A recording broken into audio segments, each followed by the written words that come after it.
देखिए students, last lecture में हमने देखा था जी की वैल्यू कैसे वेरी करती है with shape, with depth and height के साथ में।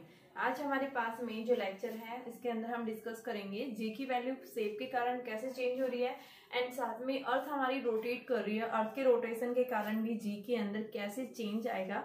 तो आज हमारा जो लेक्चर है आज भी क्या है बेटा, variation in g with the shape of earth and the rotation of earth के साथ में जी की वैल्यू कैसे चेंज हो रही है। तो इसको देखने के लिए हमने जो फर्स्ट टॉपिक लिया है कि जी की वैल्यू शेप के कारण कैसे चेंज हो रही है।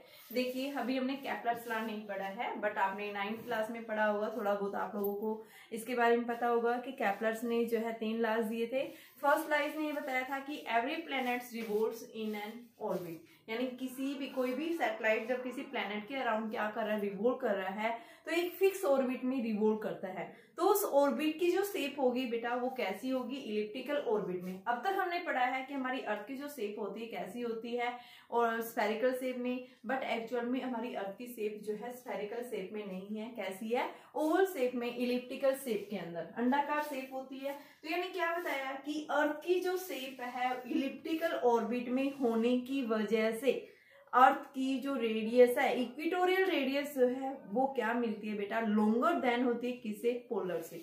जैसे मैंने बताया कि हमारी अर्थ जो है, earth is not in a perfect spherical shape, it is in कैसी है, ये अंडाकार शेप में है। तो सबसे पहले हम इक्वेटोरियल रेडियस की बात करते हैं। इक्वेटोरियल रेडियस क्या होती है कि जो रेडियस यानी कि जो आपके पास में एक्सिस जो अर्थ के अलोंग पास हो रही है, तो ये ऐसे अलोंग पास हो रही है, सेंटर के अलोंग पास हो रही है। इसने थीटा क्या बनाया, 0 बनाया, जिसने थीटा 0 बनाया उसको हम क्या बोलते हैं, इक्वेटोरियल एक्सिस, क्या बोलेंगे, इक्वेटोरियल। और जो वर्टिकली पास हो रही है उसको हम क्या बोलते हैं, पोलर। ये एंगल क्या बनाती है, थीटा बराबर 90, ठीक है। तो इक्वेटोरियल रेडियस जो है ये क्या है बेटा, हमारी अर्थ की जो शेप है इलिप्टिकल ऑर्बिट में होने की वजह से, इलिप्टिकल शेप ऑफ अर्थ, अर्थ की इलिप्टिकल शेप होने की वजह से क्या हो जाता है, इक्वेटोरियल रेडियस जो है वो क्या है, लार्जर है किससे, पोलर से। तो यानी कि आपके पास में इक्वेटोरियल रेडियस ज्यादा है। अभी पीछे हमने पढ़ा था लास्ट लेक्चर में GM/r स्क्वायर, ठीक है। अगर हम इक्वेटर के ऊपर जी की वैल्यू निकालते हैं तो बेटा ये क्या है, GM/r स्क्वायर।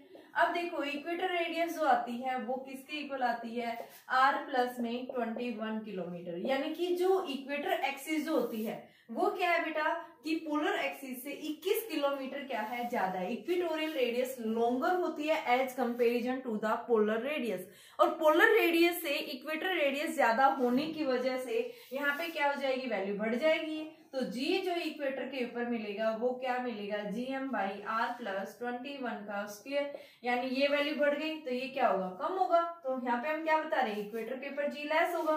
अब सेकंड पोल्स के ऊपर बात करते हैं, तो पोल्स के ऊपर बेटा क्या होगा, GM/r स्क्वायर, यानी यहाँ पे रेडियस कम है तो g ज्यादा होगा। तो हम क्या बताएंगे कि पोल्स के ऊपर g की वैल्यू क्या मिलती है, लार्जर होती है किससे, इक्वेटर से। कि जैसे ही हम इक्वेटर से पोलर्स की तरफ जा रहे हैं तो जैसे जैसे हम इसकी तरफ मूव कर रहे हैं तो जी की वैल्यू क्या होती जाएगी, बढ़ती जाएगी। क्यों बढ़ती जाएगी, due to the shape of earth, कि अर्थ की जो शेप है कैसी है बेटा, इलिप्टिकल शेप होने की वजह से इक्वेटर रेडियस जो होती है वो 21 किलोमीटर क्या है, ज्यादा है, ठीक है। ये मेजरमेंट किया गया है थियोरेटिकली ना, पहले जो हमने पढ़ा था वो सिर्फ थियोरेटिकली, लेकिन ये मेजरमेंट किया गया है। तो एक्सपेरिमेंटली बेस के ऊपर क्या बताया कि इक्वेटर रेडियस जो है वो क्या है, ज्यादा है, और ज्यादा होने की वजह से इक्वेटर के ऊपर जी की वैल्यू लेस होती है as comparison to the poles. लेकिन अगर हम इक्वेटर से पोल्स की तरफ जा रहे हैं जी की वैल्यू क्या होती जाती है, बढ़ती जाती है, ठीक है बेटा। तो आप क्या बताएंगे कि आपके पास में जी की वैल्यू जो है वो क्या होगी, ज्यादा मिलती है कहाँ पे, पोल्स के ऊपर as comparison to the equator, ठीक है। तो जैसे मान लो कोई भी बॉडी अगर इक्वेटर से कहाँ लेके जा रहे हैं, पोल्स की तरफ, तो उस बॉडी का वेट क्या होता जाएगा, बढ़ता जाएगा।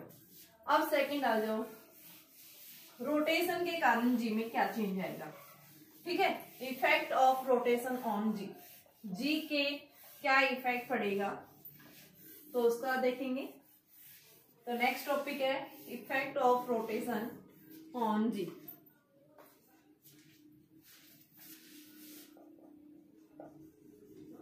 इफेक्ट ऑफ रोटेशन ऑन जी।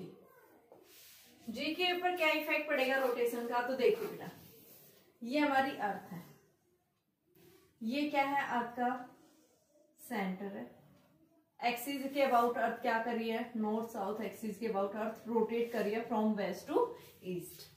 ठीक है, हम क्या मान रहे हैं कि हमारी जो है क्या है अर्थ है, अर्थ रोटेट कर रही है अपनी एंगुलर वेलोसिटी से और अपना एक रोटेशन 24 आवर्स में क्या कर रही है, ये कंप्लीट कर रही है, एक कांस्टेंट एंगुलर स्पीड से रोटेट कर रही है। अर्थ जब रोटेट कर रही है अपनी एक्सिस से, एक फिक्स एक्सिस के अबाउट रोटेट कर रही है, तो बेटा यहाँ अर्थ की जो एंगुलर स्पीड होगी तो अर्थ के सरफेस पे जितने भी ऑब्जेक्ट्स है, जितने भी पार्टिकल्स हैं, वो सारे पार्टिकल्स भी क्या कर रहे हैं, रोटेट कर रहे हैं उसी एंगुलर स्पीड से जिस स्पीड से आपकी अर्थ रोटेट कर रही है। ठीक है, तो इनिशियली हम क्या बता रहे हैं कि जब आपकी अर्थ जो है के ऊपर एक हमने क्या मान लिया, एक पार्टिकल कंसीडर कर लिया, मान लो पार्टिकल है जिसका मास हम क्या ले रहे हैं, एम ले रहे हैं, और वो पार्टिकल मूव कर रहा है, मान लो यहाँ पहुंच गया। अर्थ के रोटेशन के कारण ये जब पार्टिकल पहुंचेगा तो इसने सेंटर के सर्कल के साथ में क्या बनाया, एक एंगल बनाया, और इस एंगल को हम क्या बोलते हैं, लैटिट्यूड एंगल। लैटिट्यूड का मतलब क्या है, रोटेशन ऑफ अर्थ। जब हमारी अर्थ क्या कर रही है, रोटेट कर रही है, तो रोटेशन के कारण जी पे जो इफेक्ट पड़ेगा उसको हम क्या बोलते हैं, लैटिट्यूड इफेक्ट। और यहाँ इसके यानी कि जब ये पार्टिकल रोटेट कर रहे हैं तो इस सर्कल के सेंटर के साथ जो एंगल बनाया है, इस एंगल को हम लैटिट्यूड एंगल बोलेंगे। और इस पार्टिकल मान लो इनिशियली रेस्ट में था, तो इस पार्टिकल का जो मास है वो कहाँ जाएगा बेटा, अर्थ के सेंटर की तरफ, तो इसका मास कहाँ जाएगा, mg, अर्थ के सेंटर की तरफ होगा। ठीक है, अब देखिए यहाँ पे कि ये पार्टिकल जब ये अर्थ रोटेट कर रही है तो पार्टिकल भी क्या करेगा, एक हॉरिजॉन्टल यानी एक फिक्स एक्सिस के अबाउट एक कांस्टेंट एंगुलर स्पीड से रोटेट करेगा और एक हॉरिजॉन्टल सर्कल लेगा। ये इस हॉरिजॉन्टल सर्कल की जो रेडियस बनेगी वो क्या है, स्मॉल आर। यहाँ एंगल लैम्डा है तो यहाँ पे भी क्या बनाएगा, लैम्डा बनाएगा। ठीक है, तो ये मैंने नाम दे दिया इसको ओ ए बी। ठीक है, अब बेटा ये पार्टिकल जब रोटेट कर रहा है हॉरिजॉन्टल सर्कल में with a constant angular speed omega, तो यहाँ पे क्या होगा कि पार्टिकल, क्योंकि अर्थ घूम रही है, अर्थ घूमेगी तो अर्थ के सरफेस पे जितने भी पार्टिकल्स वो भी क्या करेंगे, रोटेट करेंगे। पहले मान लो पार्टिकल रेस्ट में था तो उसका वेट कहाँ जा रहा था, सेंटर की तरफ जा रहा था। अब ये पार्टिकल अर्थ रोटेट कर रही है, अर्थ के रोटेशन के कारण पार्टिकल भी रोटेट करेगा, और रोटेट कर रहा है, कौन कर रहा है, क्योंकि सेंटर की तरफ क्या लग रहा है, सेंट्रीपिटल फोर्स लग रहा है। जितना सेंट्रीपिटल फोर्स अंदर की तरफ लग रहा है उतना ही आउटवर्ड डायरेक्शन में क्या लगेगा, एक सेंट्रीफ्यूगल फोर्स लगेगा, और वो क्या होता है, mv²/r, टेंजेंशियली आउटवर्ड डायरेक्शन में लगेगा जो उसके मोशन को अपोज करेगा। ठीक है, तो अब आपके क्या निकालना है कि जब अर्थ रोटेट कर रही है तो अर्थ के रोटेशन के कारण इस पार्टिकल के वेट पे क्या इफेक्ट होगा। हमें क्या निकालना है, इसका इफेक्टिव जी निकालना है कि due to the rotation of earth the value of g क्या होगी। ठीक है, जी के ऊपर क्या इफेक्ट पड़ेगा। तो देखिए बेटा, अब हमारे पास में दो फोर्सेज हो गए, यानी इस पार्टिकल के ऊपर एक तो फोर्स इस सेंटर की तरफ लग रहा है और दूसरा फोर्स कहाँ लग रहा है, इस साइड लग रहा है। सबसे पहले हम क्या बताएंगे, यहाँ पे v देखिए क्या होता है, पीछे आपने पढ़ा था v बराबर r ओमेगा, तो यहाँ से आपके पास में इसमें रखेंगे m r² omega square by r से r cancel m r omega square. अब हमारे पास में दो फोर्सेज बन गए, एक फोर्स ये बन गया, दूसरा फोर्स ये बन गया। इनके बीच में एंगल ये देखो स्ट्रेट लाइन है, एक फोर्स ये सेंट्रीपिटल फोर्स, ये सेंट्रीफ्यूगल फोर्स, तो स्ट्रेट लाइन पे एंगल 180 होता है। ये एंगल बेटा लैम्डा है तो ये कितना आ गया, 180 माइनस लैम्डा। तो यानी दो वेक्टर्स हैं, एक वेक्टर आपका mg है, दूसरा वेक्टर है mr ओमेगा स्क्वायर, और इनके बीच का एंगल दे रखा है 180 माइनस लैम्डा। तो हम पैरेललोग्राम लॉ ऑफ एडिशन को यूज करके इनका रिजल्टेंट निकाल सकते हैं इस तरह से। रिजल्टेंट यानी कि इस पैरेललोग्राम का जो डायगोनल होगा, ये डायगोनल क्या देगा, इसका नेट रिजल्टेंट, जिसका आप क्या लिख सकते हैं, mg डैश। तो यहां से इस पैरेललोग्राम का जो रिजल्टेंट होगा mg डैश किसके इक्वल होगा, mg डैश का स्क्वायर, पैरेललोग्राम अप्लाई करो, a square plus b square plus 2ab, a square plus में b square plus 2a b cos of 180 minus lambda. तो यहां से हमारे पास क्या बन गया, m²g² प्लस में m² r² ओमेगा की power 4 plus 2m² r omega square g cos of lambda. cos 180 minus lambda क्या होता है, माइनस cos लैम्डा। तो ये वैल्यू आ गई, यहाँ से m² कॉमन ले लें, ये क्या बन गया m square g dash square, और m square g square plus में आर स्क्वायर ओमेगा की power 4 minus 2 r omega square g cos of lambda. ठीक है, एम स्क्वायर से m square throughout cancel कर दो, तो आपके पास में देखो क्या फॉर्मूला बनेगा,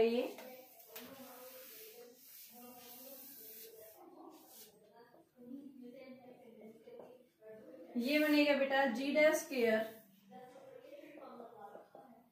जी स्क्वायर प्लस में आर स्क्वायर ओमेगा की power 4 minus 2 r omega square g cos of lambda. ठीक है, अब देखिए यहाँ एक ट्राइंगल बन रही है ओ ए बी। इस ट्राइंगल में देखो अर्थ की रेडियस क्या है बेटा, कैपिटल ए, कैपिटल आर है, ओ से ए आर है, तो आपके पास में in triangle O A B cos lambda किसके इक्वल आएगा। देखो कोस लैम्डा होता है बेस अपॉन हाइपोटेनस, बेस क्या है आर और हाइपोटेनस क्या है कैपिटल आर, तो यानी आर हम किसके इक्वल लिखेंगे, आर कोस ऑफ लैम्डा। तो यहां से हमारे पास में g dash square g square plus में r square cos square lambda omega की power 4 minus 2 r cos of lambda omega square g cos of lambda. यहां से ये रिजल्ट आ रहा है। ठीक है, तो देखिए एक बार मैं फिर से रिपीट कर रही हूँ। देखो मैंने क्या बताया, हमारी ये अर्थ है, अर्थ की रेडियस आर है, अर्थ क्या कर रही है, एक फिक्स एक्सिस के अबाउट रोटेट कर रही है, 24 आवर्स में अपना एक रोटेशन कंप्लीट कर रही है और कांस्टेंट एंगुलर स्पीड से रोटेट कर रही है। ठीक है बेटा, इनिशियली जब कोई भी अर्थ के सरफेस पे कोई भी एक ऑब्जेक्ट है वो क्या है रेस्ट में, तो उसका वेट किधर एग्जर्ट हो रहा है, सेंटर की तरफ। अब अर्थ रोटेट कर रही है तो बेटा अर्थ के सरफेस पे जितने भी ऑब्जेक्ट्स हैं वो भी क्या कर रहे हैं, साथ में रोटेट कर रहे हैं सेम एंगुलर स्पीड से, ओमेगा की स्पीड से। ठीक है, तो जब ये रोटेट कर रहा है तो इसने सर्कल के सेंटर के साथ में एक एंगल बनाया है और उस एंगल को हम क्या बोलते हैं, लैटिट्यूड एंगल। ठीक है, अब ये बोल रहे हैं कि जब ये अर्थ रोटेट कर रही है तो ये पार्टिकल भी क्या कर रहा है, रोटेट कर रहा है। तो इसने क्या किया कि एक हॉरिजॉन्टल सर्कल लिया है, जहां उस हॉरिजॉन्टल सर्कल का जो सेंटर होगा वो कहाँ पे, जो अर्थ की एक्सिस है उस एक्सिस के ऊपर क्या करता है, ये लाई कर रहा है। ठीक है, उस सर्कल की रेडियस क्या है, स्मॉल आर है। ठीक है, तो यहाँ से मेरे पास एक ट्राइंगल बन रही है। सबसे पहले मैंने इस ट्राइंगल से क्या निकाला, कोस लैम्डा। कोस लैम्डा क्या आ गया, आर बाई आर। तो यहाँ स्मॉल आर यानी कि जो हॉरिजॉन्टल सर्कल आई है, पार्टिकल जब मूव कर रहा है हॉरिजॉन्टल सर्कल में, तो उस हॉरिजॉन्टल सर्कल की जो रेडियस आ रही है आर कोस ऑफ लैम्डा आ गया। ठीक है, अब देखिए बेटा ये जब रोटेट कर रहा है तो अंदर सेंटर की तरफ क्या लग रहा है, सेंट्रीपिटल फोर्स। जितना सेंट्रीपिटल फोर्स अंदर की तरफ लग रहा है, सेंटर के टुवर्ड्स लग रहा है, उतना ही फोर्स कहाँ लगेगा, आउटवर्ड, जो उसके मोशन को अपोज कर रहा है, जिसको हम क्या बोलते हैं, सेंट्रीफ्यूगल फोर्स। तो ये क्या हो गया, सेंट्रीफ्यूगल। अब देखो एक ही पॉइंट के ऊपर दो फोर्स लग रहे हैं, एक फोर्स mg लग रहा है सेंटर की तरफ और दूसरा फोर्स आउटवर्ड लग रहा है बाहर की तरफ, जिसको हम क्या बोल रहे हैं, सेंट्रीफ्यूगल फोर्स। अब एक ही पॉइंट के ऊपर जब दो फोर्स लग रहे हैं तो उनका रिजल्टेंट हम कैसे लेंगे, बाय यूजिंग द पैरेललोग्राम। किसको यूज करेंगे, by using parallelogram law of addition. ठीक है, और पैरेललोग्राम लॉ ऑफ एडिशन को हमने निकालने के लिए क्या पढ़ा था, r square is equal to a square plus में b square plus 2ab cos of theta. Theta हमें पता है क्या है, 180 माइनस लैम्डा। तो मैंने क्या किया, आर की जगह क्या लिया, mg डैश ले लिया, क्योंकि रोटेट कर रही है तो अर्थ के रोटेशन के कारण g की वैल्यू तो अब सेम नहीं रहेगी, क्या हो जाएगी, वैल्यू चेंज हो जाएगी। तो हमने क्या लिया, भाई पार्टिकल का मास तो सेम है, अब उसका रोटेशन के कारण वेट क्या हो गया, mg dash is equal to a square plus ये अप्लाई कर दिया मैंने, और यहाँ से फिर मैंने एम स्क्वायर को कॉमन ले लिया, कोस 180 minus lambda minus cos lambda होता है, यहाँ से पुट कर दिया। ये हमारे पास इक्वेशन बन रही है इसकी। ठीक है, यहाँ से मैंने स्मॉल आर की वैल्यू पुट कर दी तो ये आ गया मेरे से। अब देखिए मैं यहाँ से रिजल्ट निकालूंगी, मैं इस डायग्राम को मिटा रही हूँ, तो देखो मेरे पास में क्या आएगा, यानी कि g dash square is equal to, मैं यहाँ से जी स्क्वायर को भी कॉमन निकालना चाहती हूँ बेटा, आर स्क्वायर, यहाँ मैं जी स्क्वायर से डिवाइड और मल्टीप्लाई करूंगी, ओमेगा की power 4 cos square lambda upon में g square minus 2 r g omega square cos square lambda. G से डिवाइड और मल्टीप्लाई कर दिया तो यहां से जी कॉमन लेंगे, 1 प्लस में आर स्क्वायर ओमेगा की power 4 upon g square cos square lambda minus 2r omega square cos square lambda upon में ये कोस स्क्वायर लैम्डा नहीं बेटा, ओनली लैम्डा है यहाँ पे, हाँ कोस स्क्वायर लैम्डा ये भी, आपके पास जी आ गई। ठीक है, अब देखो यहाँ से ओमेगा की वैल्यू हमारे पास में क्या है 2π/t। जब आप इसको t से यानी 24 आवर से डिवाइड करते हैं तो इसकी वैल्यू क्या आती है, एक स्मॉल वैल्यू आती है, और उसकी पावर 4 लेंगे तो वो आपके पास में और भी स्मॉल आती है, which is very very small, very very small. और वेरी वेरी स्मॉल होने की वजह से हम इस सेकंड टर्म को क्या कर देंगे, नेगलेक्ट। तो हमारे पास में क्या आ जाएगा, g dash square is equal to g square into में 1 minus 2r omega square g cos square lambda. ठीक है, तो जी डैश क्या आ गया, इसके ऊपर बाइनोमियल यूज करेंगे तो क्या हो जाएगा जी, और इसके ऊपर बेटा 1 minus 2r omega square by g cos square lambda, और इसकी पावर 1/2। बाइनोमियल अप्लाई करेंगे तो बाइनोमियल हमारे पास क्या हो जाएगा, देखिए बेटा क्या हो जाएगी, मैं ये मिटा रही हूँ। तो यहाँ से हम बाइनोमियल यूज करेंगे तो बाइनोमियल में क्या होता है, 1 प्लस में x की पावर n है। यहाँ देखिए x क्या है, वेरी स्मॉल है, क्योंकि r ओमेगा स्क्वायर बाई जी आ रहा है, तो इसकी वैल्यू क्या होगी, स्मॉल होगी। तो हम क्या करेंगे, g dash is equal to g into 1 minus 2r omega square by g cos square lambda इसकी power 1/2 by using binomial theorem. तो क्या आएगा, g dash is equal to g into में 1 minus 1/2 two r omega square by g cos square lambda. 2 से 2 cancel, क्या आ गया आपके पास में, यानी g dash is equal to g into 1 minus r omega square, यानी ये वैल्यू आ रही है आपके पास में, जी डैश की वैल्यू हमारे पास में, यानी इसको जब हमने सोल्व किया है तो ये वैल्यू हमारे पास में आ रही है r omega square cos square lambda, यानी कि रिजल्ट जो बनेगा वो रिजल्ट हमारे पास क्या आ गया बेटा, देखिए g dash is equal to g into 1 minus r omega square by g cos square lambda. ये रिजल्ट आया है जो वेरी इंपॉर्टेंट रिजल्ट है ये। तो यहां से देखिए, एट इक्वेटर अगर वो पार्टिकल कहाँ लाई कर रहा है, इक्वेटर एक्सिस के ऊपर लाई कर रहा है, तो बेटा लैम्डा क्या होगा, 0, कोस 0 क्या होता है 1, तो जी डैश क्या आएगा, जी इंटू में 1 minus r omega square by g cos of 0, cos 0 क्या होता है 1, तो यहां से हमारे पास जी डैश क्या आएगा, g into 1 minus r omega square by g. इसका आप लेंगे तो ये क्या आ गया, g minus r omega square by g. तो जी से जी कैंसिल, तो हम क्या देख रहे हैं, इक्वेटर के ऊपर जी की वैल्यू क्या मिल रही है, कम मिल रही है, रिड्यूस हो रही है, यानी जी डैश इक्वेटर के ऊपर क्या आया बेटा, जी माइनस r ओमेगा स्क्वायर, यानी इफेक्टिव वैल्यू जी पे इक्वेटर पे क्या हो रही है, रिड्यूस हो रही है। अगर हम किसकी बात करते हैं, एट पोल्स के ऊपर बात करते हैं, तो पोल्स के ऊपर क्या होगी, लैम्डा क्या होगा, एट पोल्स। मान लो ये बॉडी अगर कहाँ पहुंच जाए, पोल्स के ऊपर, लैम्डा क्या होगा 90, और लैम्डा 90 होगा तो जी डैश क्या आएगा 1 minus r omega square by g cos of 90।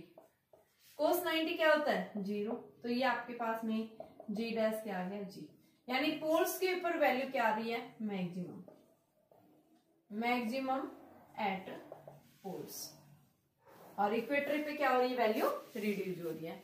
तो यानी अगर आप इक्वेटर से कहाँ जा रहे हैं बेटा, पोल्स की तरफ जा रहे हैं, जी की वैल्यू क्या होती जा रही है, बढ़ती जा रही है, इक्वेटर के ऊपर लेस है, पोल्स के ऊपर मैक्सिमम है। ठीक है, तो रोटेशन के कारण आप क्या बताएंगे, जब हमारी अर्थ क्या कर रही है, रोटेट कर रही है, तो अर्थ के रोटेशन के कारण जी की वैल्यू क्या होगी, हमेशा रिड्यूस होती जाएगी। ठीक है, पोल्स के ऊपर हमेशा मैक्सिमम मिलती है, पोल्स के ऊपर क्या होती है, जी डैश जी के इक्वल, और इक्वेटर के ऊपर जी डैश क्या होगा, जी माइनस r ओमेगा स्क्वायर के इक्वल होगा। ठीक है, ये याद रखना, इक्वेटर के ऊपर लैम्डा क्या होता है 0, क्यों होता है, क्योंकि जो इक्वेटर एक्सिस है अर्थ के सेंटर के अलोंग पास हो रही है, और पोलर एक्सिस क्या है कि सेंटर के बिल्कुल परपेंडिकुलर है, नॉर्मल है, एंगल क्या बना रही है 90।